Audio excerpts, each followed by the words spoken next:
So this topic is opposition to the Nazi regime. This is a topic which can come up as a 16-mark question, where you have to argue both sides, give your view, and explain why you have that view. Um, Other topics can come up like women and young people. That's usually, it's going to be one question, which is were the Nazis successful or not. Opposition is a bit more open-ended. There are many different ways the question can be phrased. They largely use the same information, but you just need to be careful in terms of what you are selecting in terms of the information, because sometimes the questions can be a bit more open-ended. That's why a big part to doing well in this topic is to know what events happened during what time periods. You need to know 1933 to 39, you need to know 1939 to 45, and you need to know what information goes into each to avoid any confusion.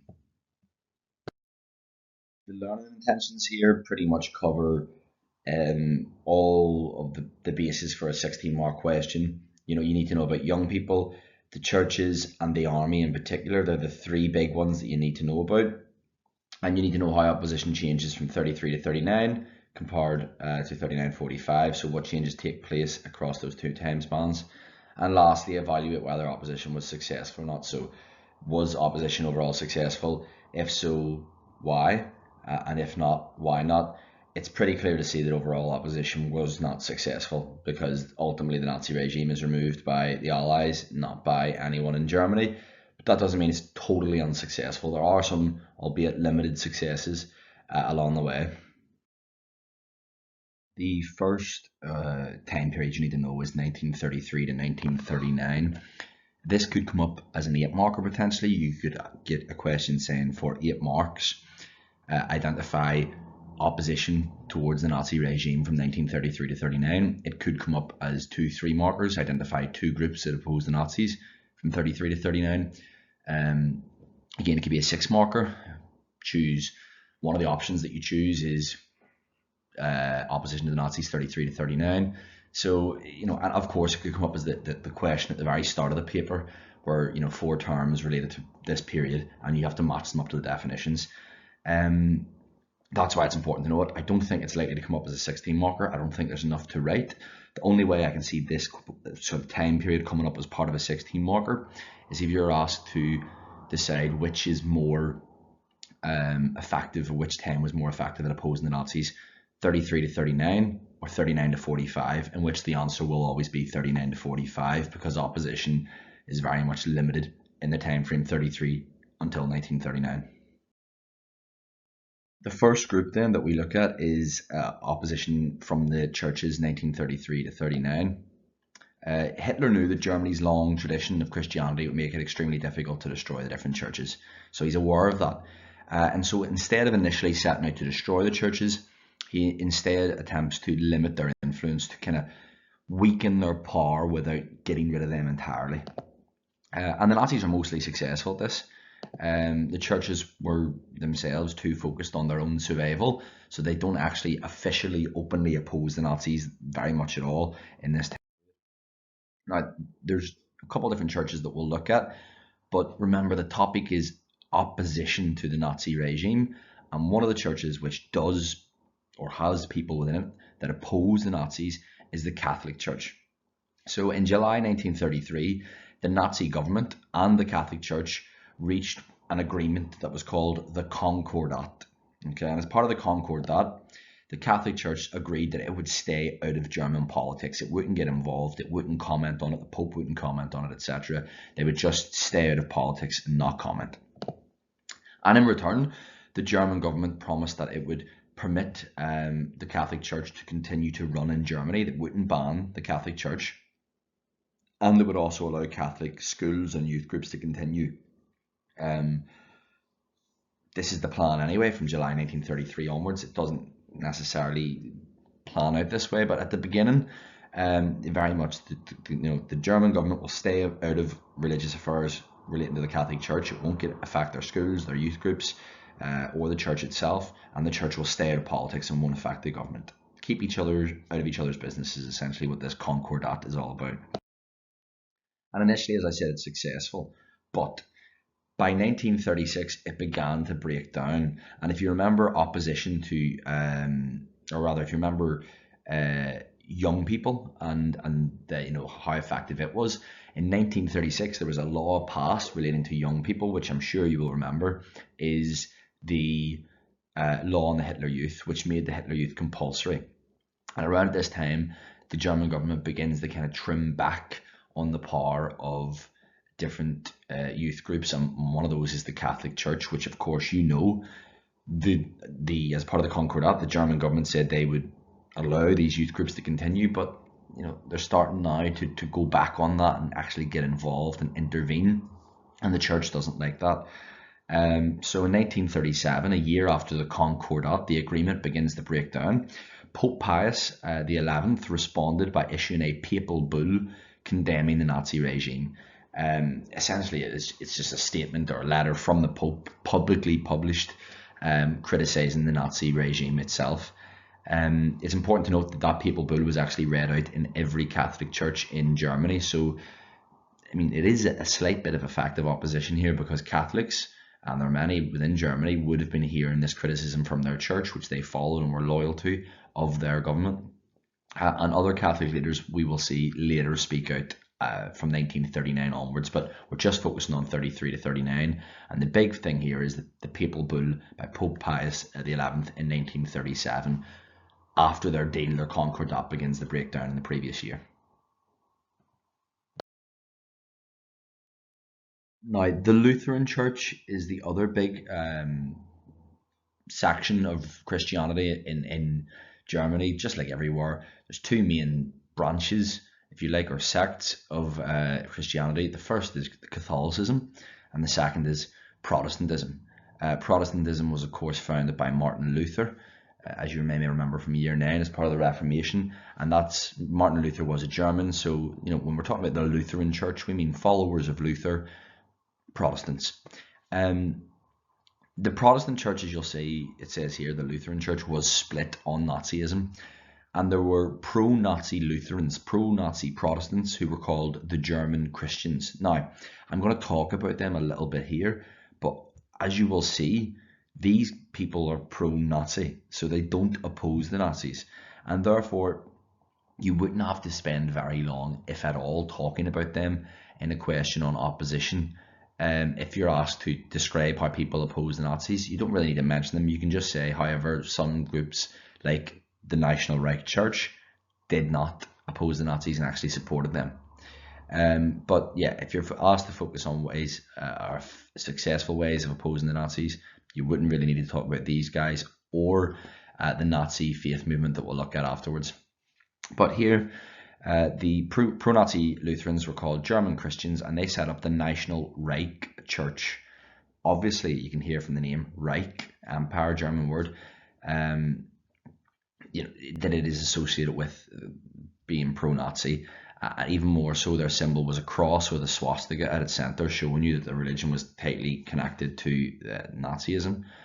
Their version of the Bible was altered to omit many references to Jewish people, because again, we know how the Nazis feel about Jews, so they're removing those references from the Bible so as to remove the role of Judaism. And they were led by a man called Ludwig Müller, and he had the title of the Reich Bishop from July 1933 onwards. This may be useful because if you get a match-up question, it'd be good to know Ludwig Müller was the leader of the National Reich Church, or the Reich Bishop of the National Reich Church, in case he comes up as an option and you need to match him up. But again, you're more focused on opposition. If it was a 16 mark or a longer question, you wouldn't have to talk about the National Reich Church as much, if at all. In terms of the anti-Nazi Lutherans, well, that brings us to the confessional, or the confessing church, it's sometimes referred to as. It was set up in 1934, and it was set up by pastors Martin Niemöller and Dietrich Bonhoeffer, both of whom were against the Nazi regime, opposed to the Nazi regime. This is, I suppose, an act of opposition in itself, because whilst many pro-Nazis are starting their National Reich Church, these men are actually setting up a new church to allow their Christian Protestant faith to continue, whilst being more openly, or at least not as openly, or definitely not at all supportive of the Nazi regime, but a bit more hostile towards it. So this is an act from 1933 to 39 where we can see a church set up because it is opposed to the Nazis, the confessional or the confessing church, you'll sometimes see it referred to as.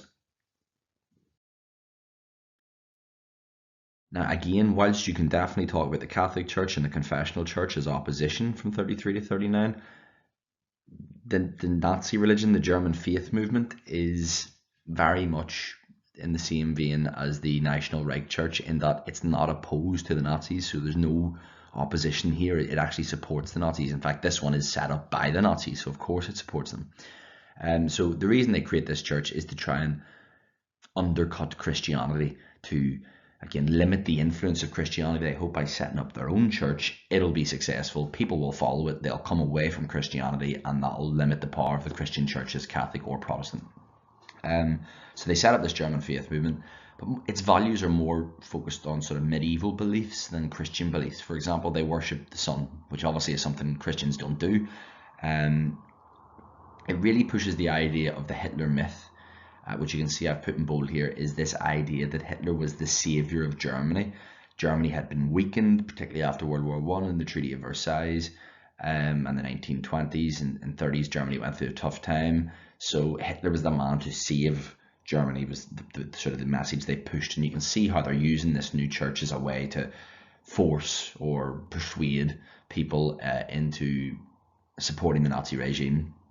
The Nazis hoped it would draw people away from Christianity, as I said. However, it doesn't really work. Only 200,000 people end up following this church.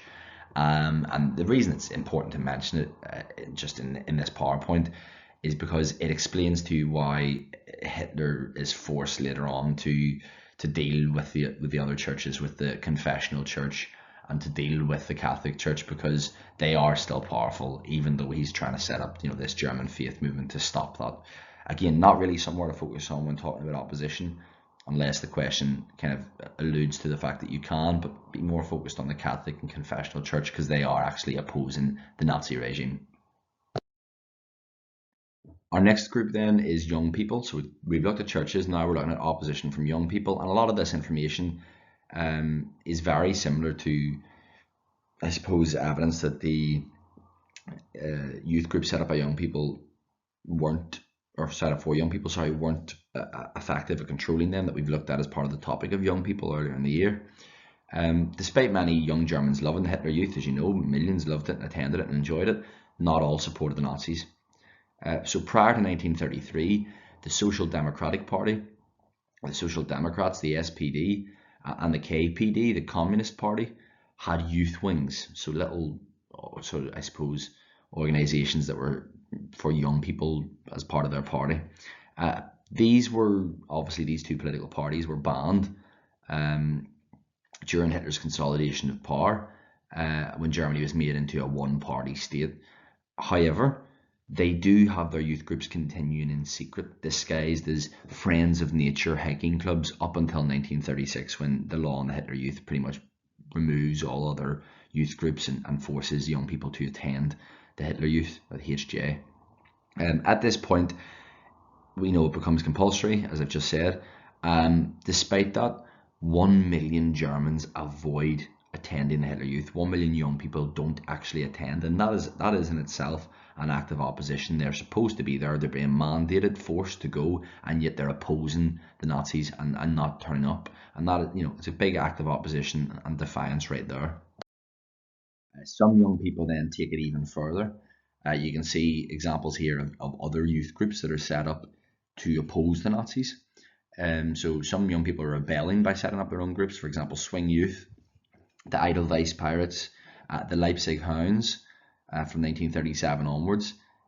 Most of these groups, I should point out, they're not actually very political from 1933 to 39, with the exception of the Leipzig Hounds, who are a communist group from the city of Leipzig, who listened to Radio Moscow, and they had links to the KPD, so they were more political. They were communists, so they're kind of the outlier. But the Edelweiss Pirates, the Swing Youth, they're more just kind of young people rebelling and being rebellious teenagers, as opposed to being clear political threats to the Nazis. So they are an active opposition in themselves, setting up their own groups, but they're not really designed or set up to be massive anti-Nazi groups. They are just kind of young people lashing out. It's important then just to note with the Edelweiss Pirates that they're not really, they're not a group in itself. They're not one group of people called the Edelweiss Pirates. It's more a collective name given to multiple different groups of young working class people who have been kind of avoiding the Hitler Youth. One example of the groups that were part of the Edelweiss Pirates, the Roving Dudes. It's a nice easy one to remember because of how strange it sounds. But members of the Edelweiss Pirates, as I said, refused to join the HJ, the Hitler Youth, and many of them even beat up and mocked members of the Hitler Youth. So that's another act of opposition there, that they're actually taking on people who were part of the Nazis' youth wing, the Hitler Youth. They wore checked shirts. They had shorts as well that were checked, and a label pin of the Edelweiss flower on their sort of lapel. From 1933 to 39, though, as I said, they're more of a disruption than they were a political threat to the Nazis. That does change later on, but from 33 to 39, they're not really a big threat to the Nazis at all. They're just kind of teenagers fighting back.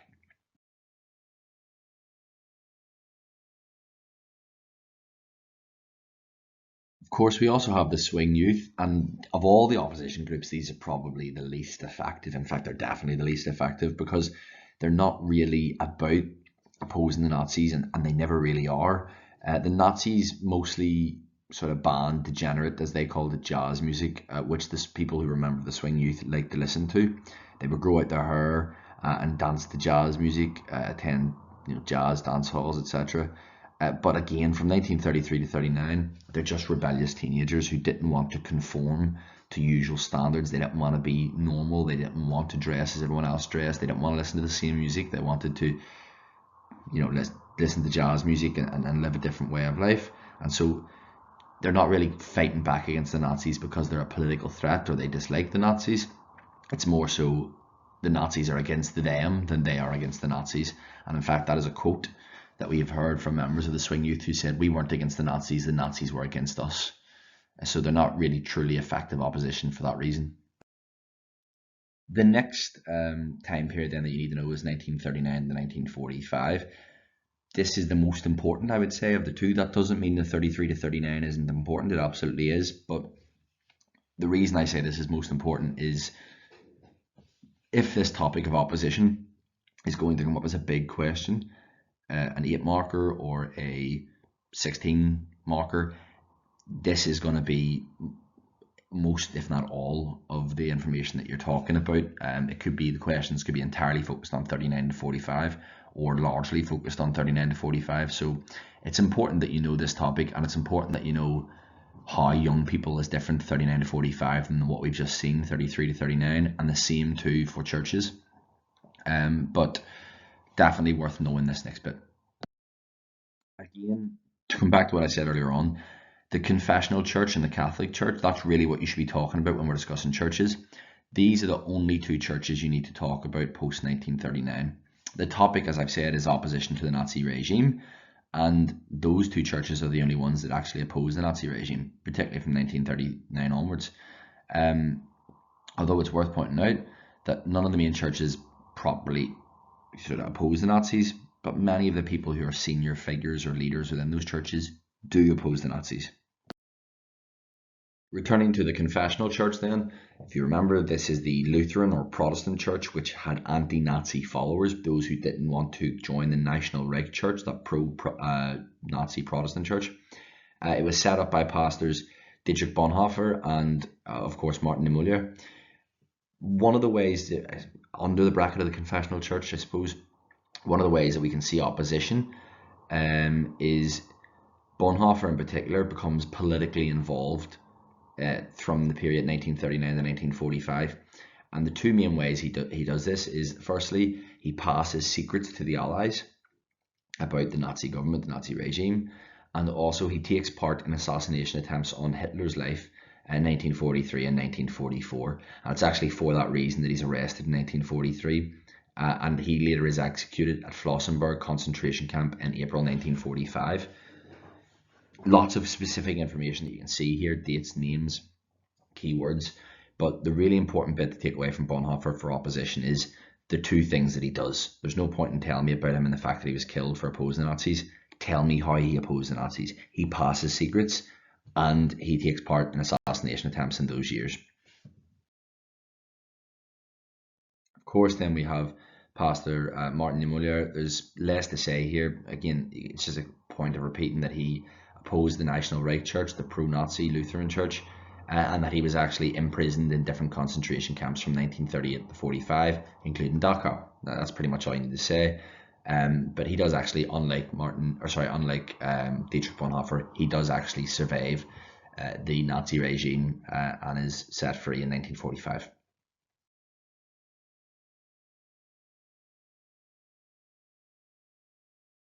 Again, now we're starting to see a bit more opposition from the Catholic Church in 39 to 45. One of the ways at a local level is some Catholic priests privately oppose the Nazis by hiding Jews during the Holocaust. So that's not a big open thing. They just provide them with sanctuary and hide them to prevent them being rounded up and killed by the Nazi regime. Thousands of priests then, as a result, are sent to concentration camps whenever they are caught doing this. The big way that we see the Catholic Church opposing, or a senior figure really of the Catholic Church opposing the Nazi regime from the period 1939 to 45, is Clement von Galen, the Bishop of Münster, or the Lion of Münster as he's sometimes referred to.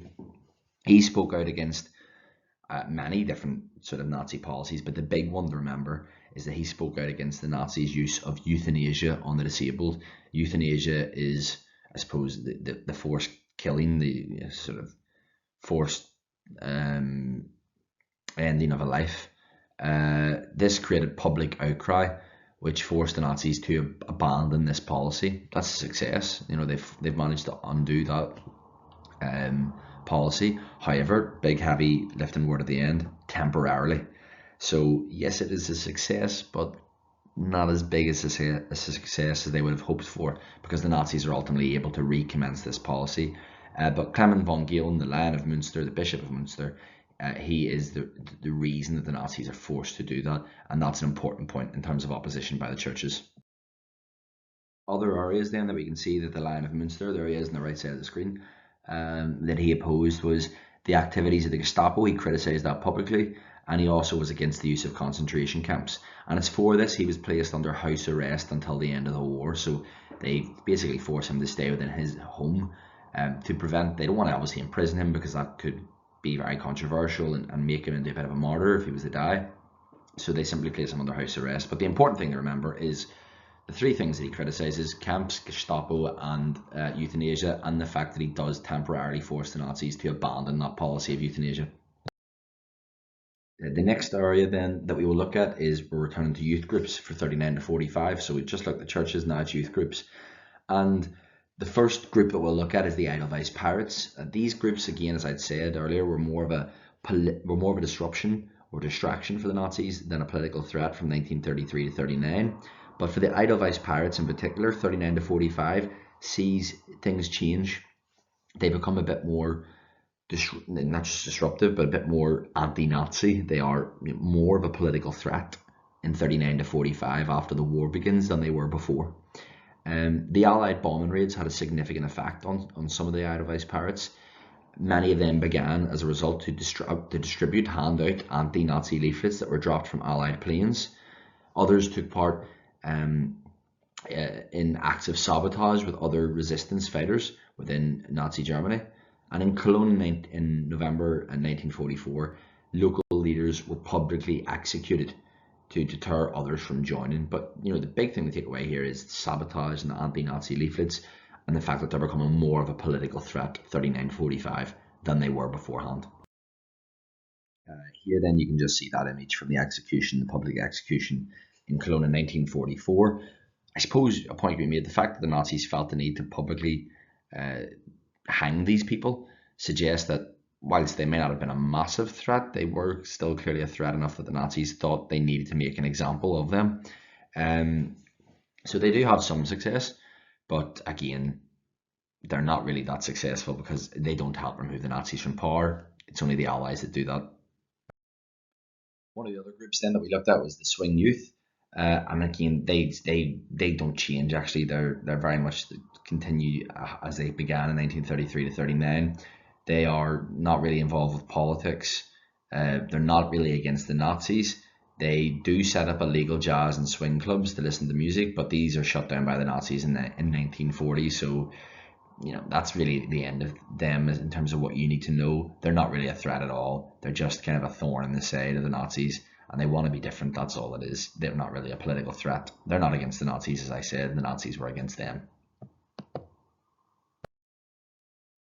The other then big group, I say that it's be an admission. It would be very clear to the examiner if you leave this group out because they are so significant for the time period 1939 to 1945 is the White Rose movement.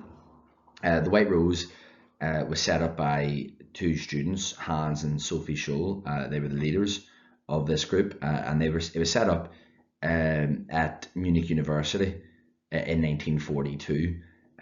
Hans had actually been sent as part of the German army to the front line in the east, fighting against the USSR, the Soviet Union. And he had really been affected by it. So this group begins particularly to distribute or hand out anti-Nazi leaflets, particularly regarding atrocities in Eastern Europe and the USSR, which had been committed by the German army. However, in February 1943, they're actually, Hans and Sophie Scholl and other leaders are caught tipping leaflets downstairs in Munich University by a caretaker. He then reports them, as you would expect, to the Gestapo, and they are eventually tried in the people's courts, where they are both sentenced to death by guillotine. So again, the fact that the Nazis feel the need to kill them shows that there is some example of success. However, the fact that they are removed and destroyed just kind of proves that they had that limited success, because ultimately the Nazis are able to remove them as a threat entirely.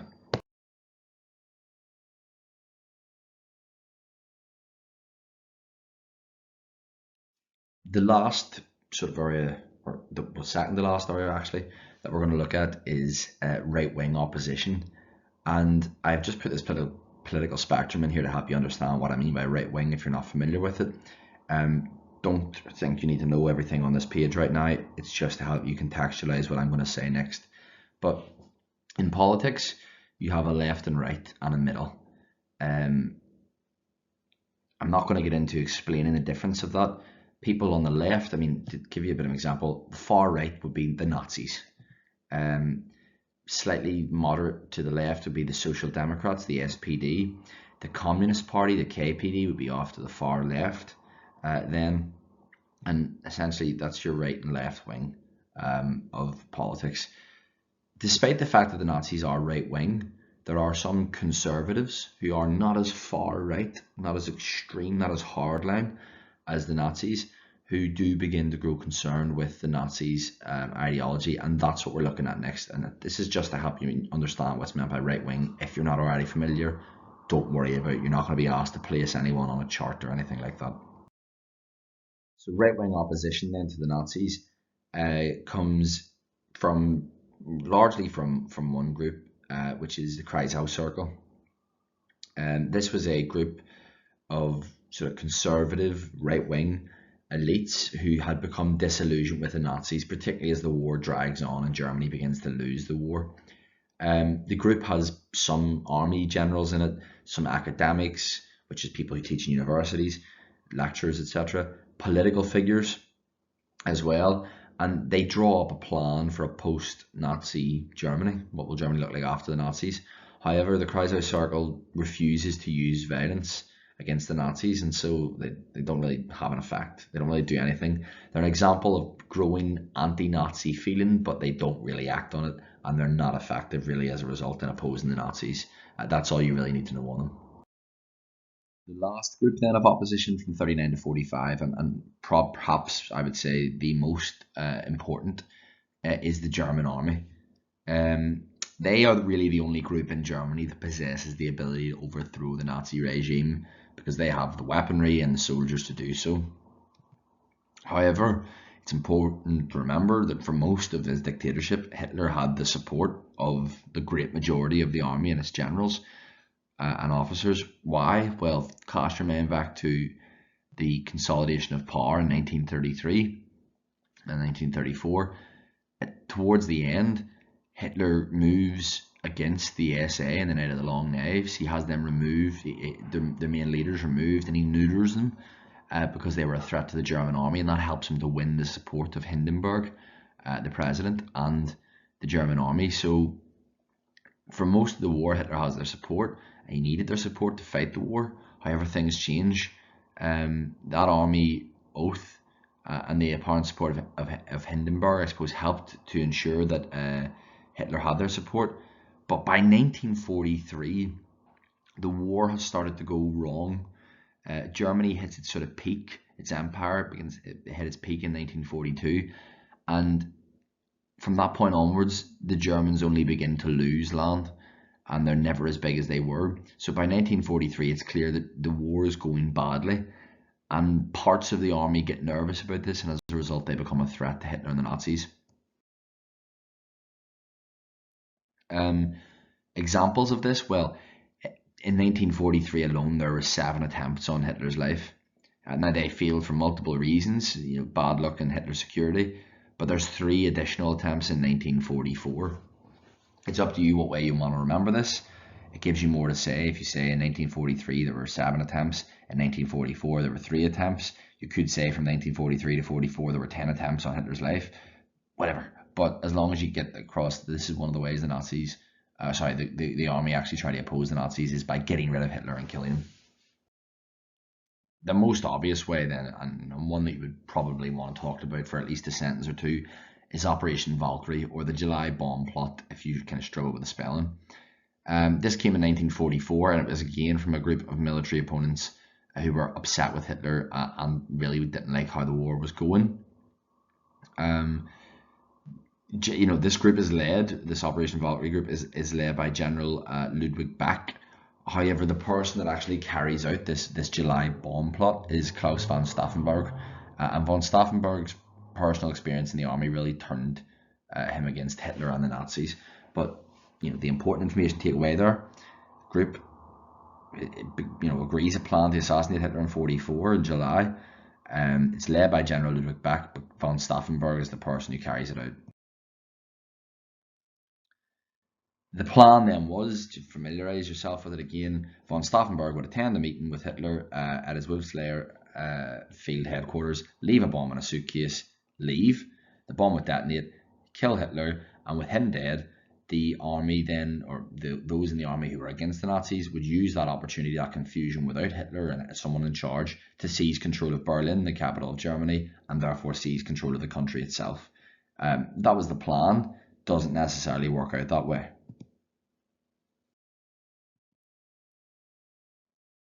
Just going to skip over this video, but it's there for your own reference. On the 20th of July, then 1944, von Stauffenberg placed the bomb in the meeting and leaves for Berlin. However, the bomb is moved further away from Hitler, meaning that it doesn't actually kill him. It kills 4 others, but Hitler really only gets some minor injuries, and therefore the plot fails. Von Stauffenberg is executed for his role in it. Ludwig Back attempted to commit suicide before he was eventually captured and executed. Over 5,000 people in the army were executed for a supposed role that they had in the July bomb plot, and afterwards all members of the army were forced to swear a new oath of loyalty to Hitler. There's a lot of information there, but you're not going to need it. You're not going to be asked to, 6 marks on the July bomb plot. 3 marks is more than enough. You may get, in fact, 1 or 2 sentences on this is more than enough. You may get 2-3 markers asking you for how different groups opposed the Nazi regime from 1939 to 1945. You'll simply say the army, there were assassination attempts in 1943 and 1944. One of the most famous ones is the July bomb plot of 1944, in which Klaus von Stauffenberg placed a bomb in Hitler's meeting in an attempt to kill him and have the army seize control of Berlin. That's all you need to know. We don't need all the information across the 3 or 4 slides on Operation Valkyrie, but it's good to know. This then boils down to us asking, was opposition successful? Because that is ultimately what a 16 marker on this question would be about. And only a 16 marker. You don't need to start going into success and effectiveness for an 8 marker. The only time you're talking about both sides, successful and unsuccessful, is as part of a 16 mark question. Put simply, no, it's not, because no German opposition group or individual gets Hitler and the Nazis out of power. That's the Allies. It takes Germany losing at the hands of the Allies to actually topple the Nazi regime and remove them from power. Why is it unsuccessful? Well, people are frightened of the Gestapo. People are frightened of the 400,000 block leaders across Germany's 32 gaus. And so any sort of clear public show of dissatisfaction with the Nazis would get them in trouble, and they avoid it. And again, Nazi propaganda is effective. It works. Many Germans support the Nazis, and they believe that Hitler is the savior of Germany as part of this Hitler myth. So opposition doesn't work for that reason. In terms of the individual groups, well, I mean, was it successful? No. Whilst many didn't attend the HJ for young people, most young people did, and they obeyed. So they weren't really successful.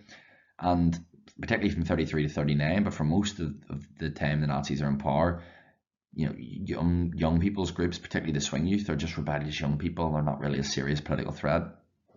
In terms of the churches, they don't actually officially oppose the Nazis because they're more focused on their own survival. But there is some success. For example, Bishop von Galen. However, it's limited. You know, Clement von Galen's success is limited. It's only temporary. That they stop the euthanasia program, the Nazis begin it once again. Was the opposition successful then coming into the army?